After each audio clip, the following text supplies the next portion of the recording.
તમે જઈને જોઈ લો બગસરામાં કોઈ એ ગોલ્ડ પ્લેટિંગ રાખતા જ નથી. they have got a different electrolyte એની તમને જવા પણ નહીં દે બતાવવા માટે કે શું છે કાઢો તો they will not allow you to take out that test also because these are alloys which have got the same property as that of a gold but it is not a gold and therefore they can sell it in very cheap cost, very cheaply, is it not? So therefore these shape memory alloys are also very very interesting. Okay.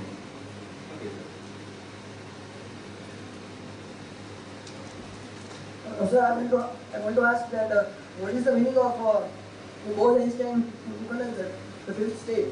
What is the meaning of it? Bose-Einstein condensation. Yes. Fifth state. Which?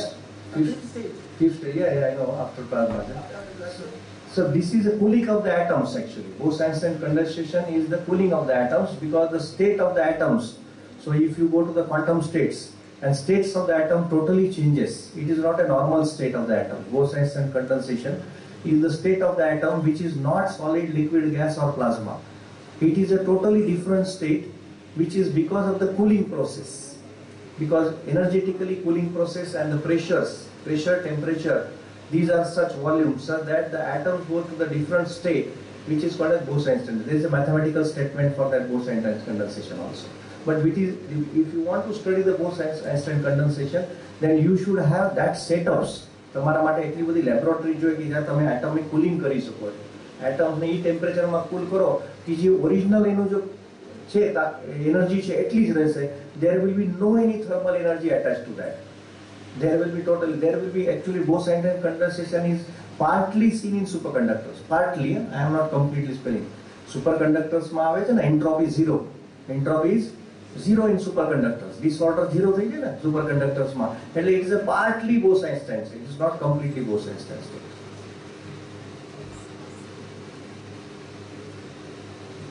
Yes, please. Sir, will you tell about nanochips? Nanochips. See, nanochips already IBM people they have already patented and ઘણા બધા AT&T વાળા પણ. Nanochips means instead of semiconductor thin films. What are chips basically? Integrated circuits, very very large scale integration, VLSI, VLSI. એમાં છે ને thin films આવે છે, coatings. These are epitaxial or in plane. Two types of chips બને છે. But if you can make the nanomaterials between them, okay, if you can have a nano coating, nano film between them, they become nanochip.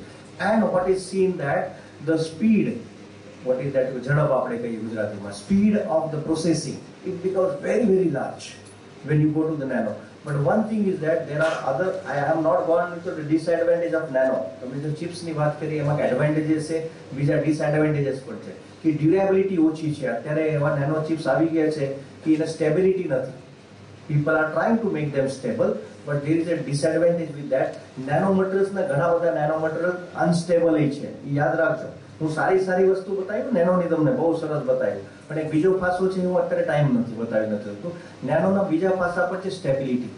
Nano મટીરિયલમાં unstable બહુ હોય. તમે એટલું બધું મન લગાવીને material બનાવો પણ અનસ્ટેબિલિટી આવે મટીરિયલમાં. એટલે એ સ્ટેબલ કરવા માટે જ અત્યારે જરૂરી છે બધાને. ચિપ્સમાં પણ એવું છે અત્યારે ડ્યુરેબિલિટી, રિપીટેબિલિટી, રિઝલ્ટ ફરીથી વાપરવા માટે આજે ચિપ્સની જે ડ્યુરેબિલિટીનો પ્રોબ્લેમ છે. નેનો મટીરિયલનો બીજો પ્રોબ્લેમ છે એન્વાયરમેન્ટલ પ્રોબ્લેમ્સ. એ હજી આવ્યો જ નથી. Nano technology and environment is a total complete paper in our syllabus. Total complete paper. Environmental side effects are very tremendous. Nano material સાથે તમે કામ કરતા હોય ક્યારેક તમારે નેનો મટીરિયલ અંદર ફેફસામાં જાય તમને ખબર નહીં પડે. So therefore the toxicity of nanomaterial is a very important issue. જેવી રીતે ડ્યુરેબિલિટી એક ઇશ્યુ છે ચિપ્સમાં એવી રીતે ટોક્સિસિટી પણ ઇશ્યુ છે. એ પણ ઇશ્યુ હજી ચાલુ છે. એના ઉપર હજી પોઝિટિવ કામ ચાલે છે.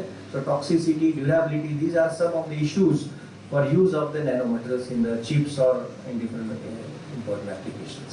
It will be used in artificial intelligence? Yes, why not? It will be used in artificial intelligence. Robotics માં વાપરી શકે nanochips in the robotics area.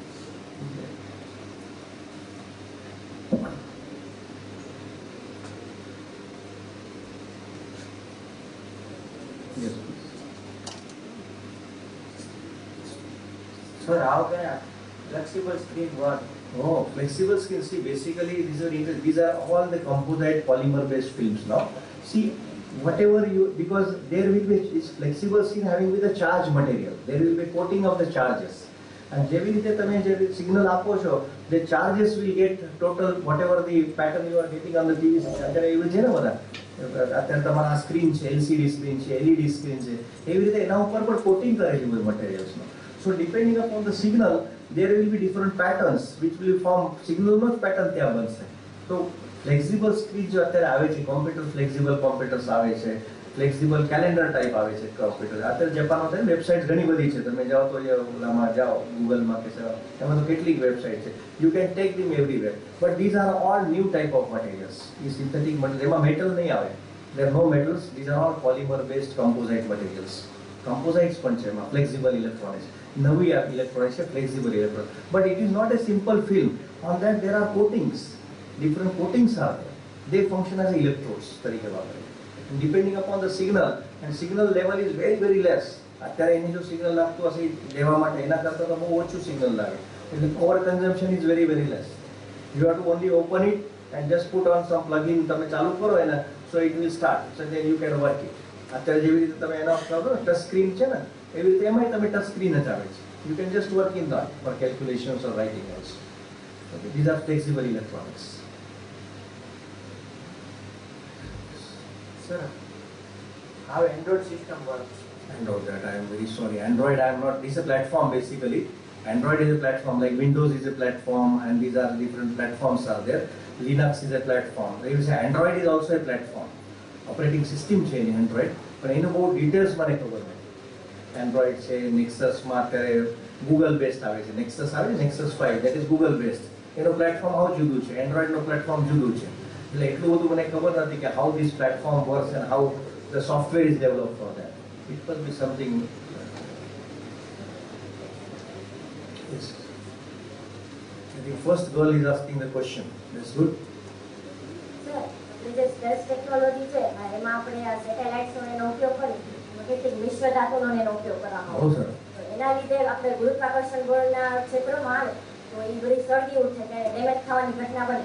એનો ટેકનોલોજીનો આપણે ઉપયોગ કરીએ તો એનાથી આપણે કહી શકાય કે 100% આ ઘટના ડેમેજ બને. સી બેસિકલી શું કરે છે અત્યારે એ લોકો સ્પેસ વ્હીકલ્સમાં, જ્યારે આપણે આપણા રિજનમાં આવે ને ગુરુત્વાકર્ષણ આપણે, તો બહુ વધારે ઘર્ષણ ઉત્પન્ન થાય અને ગરમી ઉત્પન્ન થાય ને. આપણે સ્પેસ શટલની ઓલી પડી ગઈ, એટલે કલ્પના એક્સિડન્ટ તમને ખબર છે. હવે શું કરે છે એ લોકો, સુપર કન્ડક્ટિંગ મટીરિયલ કોટ કરે છે સ્પેસ શટલની સામેની બાજુમાં, આખો એરિયામાં સુપર કન્ડક્ટિંગ મટીરિયલ કોટ કરે. સુપર કંડક્ટર્સ આર ડાયમેગ્નેટિક ઇન, તમને ખબર છે સુપર કંડક્ટર્સ આર ડાયમેગ્નેટિક, એટલે મેગ્નેટિક ફિલ્ડને અપોઝ કરે. એટલે સ્પેસ શટલ જ્યારે એન્ટર થાય આપણા અર્થ ઓર્બિટમાં, જ્યારે મેગ્નેટિક ફિલ્ડ સાથે એને થાય, ઘર્ષણ ઉત્પન્ન થાય, ત્યારે સુપર કંડક્ટર એ મેગ્નેટિક ફિલ્ડને બહાર ફેંકી દે. ડાયમેગ્નેટિક છે, diamagnetic material doesn't allow the magnetic field to enter, એ બહાર એક્સપેલ કરે. માઇસનર ઇફેક્ટ, એનું નામ છે માઇસનર ઇફેક્ટ. એનાથી ડાયમેગ્નેટિક ફિલ્ડને બહાર ફેંકે એટલે એ ઠંડુ રહે. So these people have already taken care for making the coating of the superconducting paints, superconducting material no coating કરે એનો ઉપર, આખા સ્પેસ શટલની કવર ઉપર જ coating કરે. These people, so therefore they can avoid the heating or the whatever you call accidents because of the very large friction heat generated there. કરે છે. Space ટેકનોલોજીમાં નેનો ટેકનોલોજીનો ઉપયોગ બહુ ઉપયોગ છે અત્યારે સ્પેસ ટેકનોલોજી. હું તમને કહ્યું ને કે નવી કોઈ પણ ટેકનોલોજી કરો તમે, ઇલેક્ટ્રોનિક ટેકનોલોજી, ગેઝેટ ટેકનોલોજી, અથવા તમારે કોસ્મેટિક ઇન્ડસ્ટ્રી હોય, પેન્ટ્સ ઇન્ડસ્ટ્રી હોય, દરેક જગ્યાએ નેનો મટીરિયલ્સના છે. સ્પેસ મટીરિયલ્સ, કારણ તમારે ઘણી બધી રિક્વાયરમેન્ટ છે સ્પેસ મટીરિયલ્સની. તમારા ઇલેક્ટ્રોનિક ઇક્વિપમેન્ટ છે, જો સ્પેસમાં જાય તો એને જુદા જુદા રેડિયેશન્સ માટે એક્સપોઝર થાય. સ્પેસમાં રેડિયેશન છે ને ઘણા બધા, ડિફરન્ટ રેડિયેશન્સ એન્ડ ડિફરન્ટ એનર્જીસ એના ઉપર બોમ્બાર્ડિંગ થાય. આપણા ઘણા બધા સેમિકન્ડક્ટર ઇલેક્ટ્રોનિક્સના મટીરિયલ્સ છે, they fail at that radiations, at that pressures and all those things. So therefore now people are developing new materials which will not fail under different radiations. 50 kV, 100 kV ની energies હોય ને બધા આયોન્સની ઉપર, તો કેટલા આયોનોસ્ફિયર છે, આયોનોસ્ફિયરની આગળ કેટલા બધા ડિફરન્ટ આયોન્સ છે, પણ it's not, they are energetic ions, highly energetic ions. તો એ કન્ડિશન્સ તમે જો અર્થ ઉપર તૈયાર કરો, ટેસ્ટ કરો મટીરિયલનો, બીજું ફેલ નહીં થાય એટલે એનર્જીમાં, એટલે that material will be used with the space technology.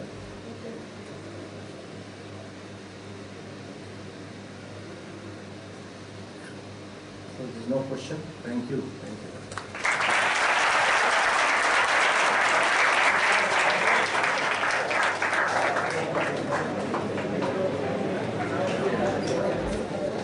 Thank you very much, sir.